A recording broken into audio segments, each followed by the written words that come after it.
Imagine a little girl every time she proudly showed her drawing her father smiled and said, "You could do better." Years passed. She became successful, confident, independent. But every time someone criticized her, she didn't feel like a 30 years old woman. She felt like that little girl, standing there again, trying to be enough. Millions of people believe they have an inner child that needs healing. Therapies talk about it. Books are written about it. Social media is full of advice. But here's the question almost nobody asks. Is the inner child actually real? Or is it simply a powerful metaphor for something science understands in a very different way? If you search for the word inner child today, you'll find thousands of videos, books, podcasts, and online courses. Most of them tell the same story, that somewhere inside each of us there is a child, still carrying old wounds, still afraid, still lonely, still waiting to be heard.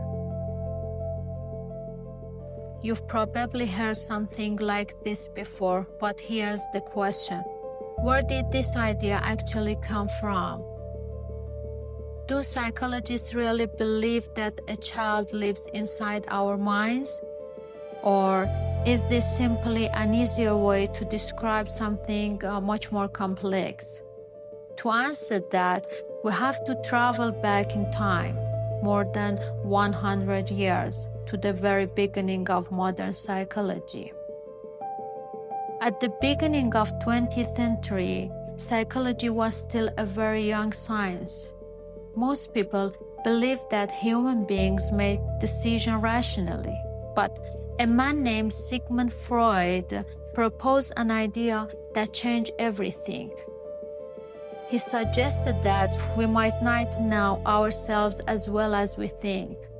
According to Freud, a large part of the mind operates outside of our conscious awareness.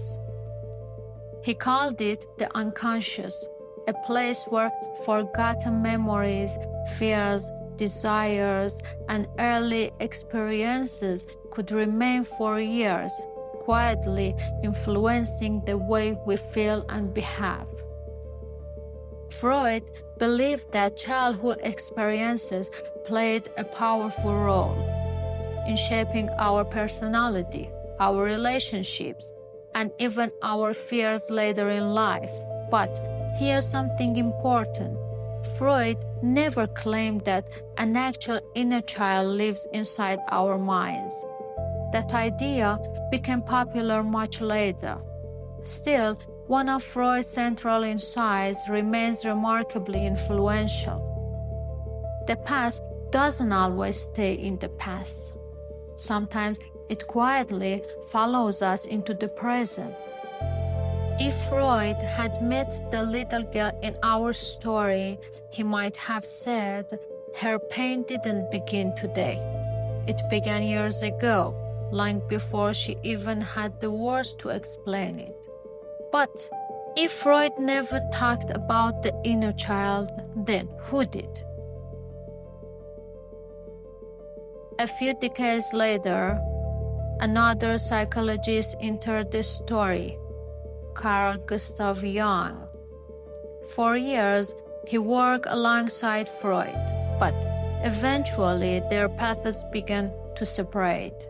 While Freud focused on childhood experiences, hidden conflicts, and the unconscious, Jung asked a different question.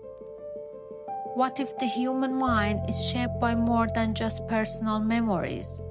He believed that deep within all of us, there are universal patterns shared across cultures and generations. He called them archetypes. One of them was child, but not the child we once were. Instead, it represented new beginnings, curiosity, hope, vulnerability, and the potential for growth. To Jung, the child was a symbolic pattern of the human psyche, not a literal child living inside the mind. And this is where an important misunderstanding begins. Over time, many therapists and authors were inspired by Jung's ideas. Gradually, the term inner child became popular, but it wasn't exactly what Jung had described. So, if neither Freud nor Jung introduced the inner child as we know it today, where did the idea come from? And more importantly, does modern science support it? So, what does modern science say?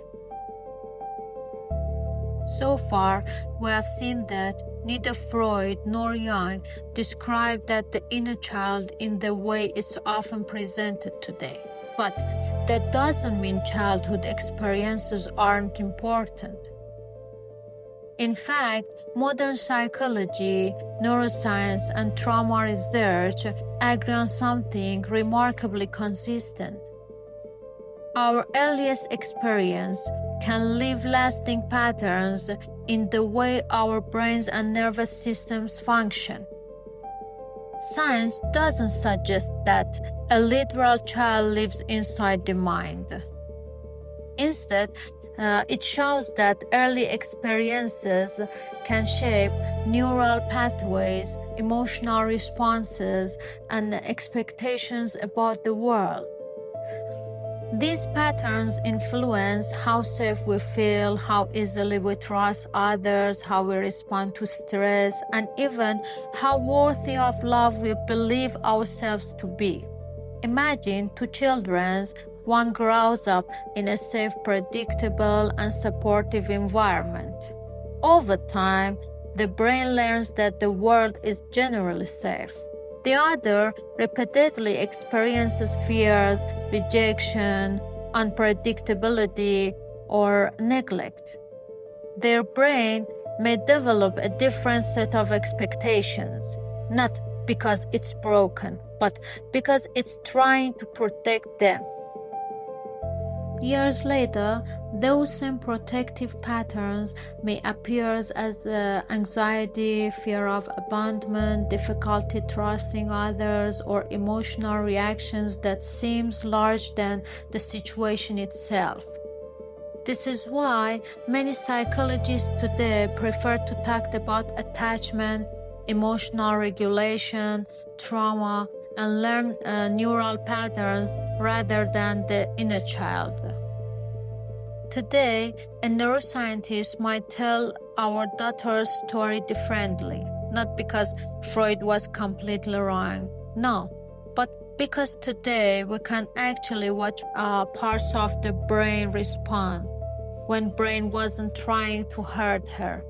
It was trying to protect her, using the only strategy it had ever learned. The language has changed, but the question remains the same. Why does the past still feel so present? So far, one important question remains.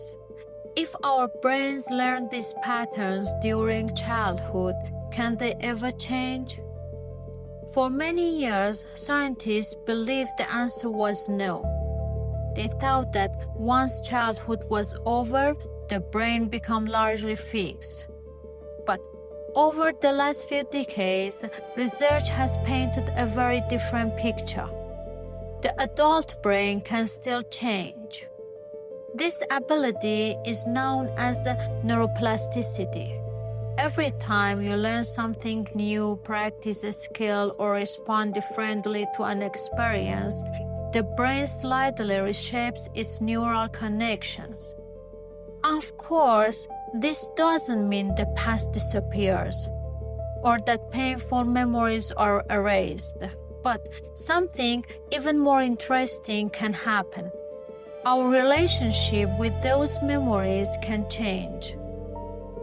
Scientists describe a process called memory reconsolidation. When a memory is recalled, it briefly becomes more flexible. If during that window new experiences, new emotions, or new understandings are introduced, the way that memory is stored may gradually change. Not because the past has been rewritten, but because the meaning the brain gives to the experience can evolve.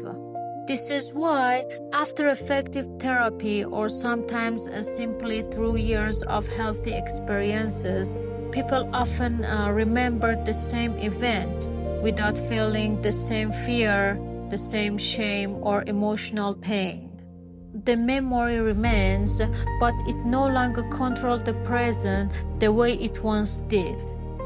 If the brain can change, then the next question is obvious. What actually helps? The scientific answer is more nuanced than what we often hear online.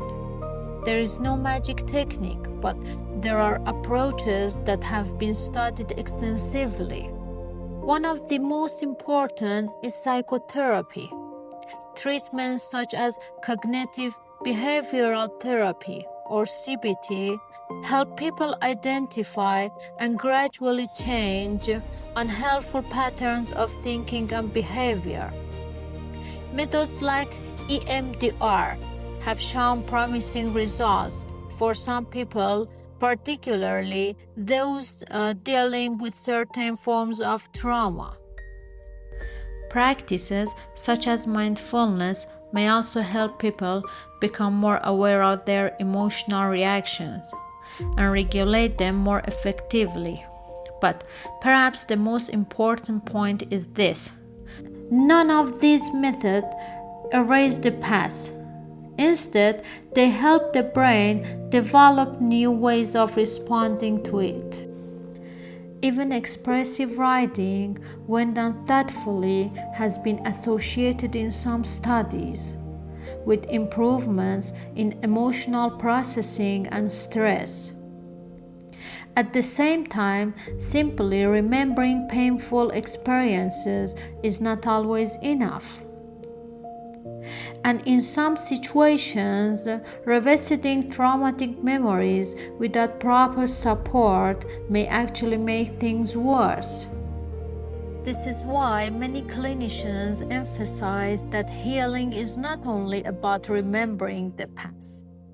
It is also about creating new experiences, building healthier relationships, and learning new ways to respond to our memories. Perhaps healing doesn't mean that every wound disappears. Perhaps it means that those wounds no longer decide how we live today. So, is the inner child real? If by that we mean a literal child living somewhere inside the mind, probably not. But if we mean the lasting emotions, patterns, memories, and experiences that continue to shape us long after childhood, then yes. Perhaps the inner child is less of a scientific object and more of a powerful metaphor. A metaphor for what modern psychology and neuroscience describe through ideas like attachment, trauma, memory, and neuroplasticity. And maybe that's the most important insight of all. We cannot change the past, but perhaps we can change our relationship with it. Not by forgetting it, no, not by denying it, but by understanding it, learning from it, and creating new experiences that reshape the way we move through the world. Perhaps healing doesn't mean becoming the person we were before. Perhaps healing means that the past no longer gets to decide who we are today. Maybe healing begins not when the past disappears, no, but when it no longer writes the next chapter of your life. So, we are not here to prove. We are not here to judge. We are here to question, to explore, to search together. Welcome to Human Paradox.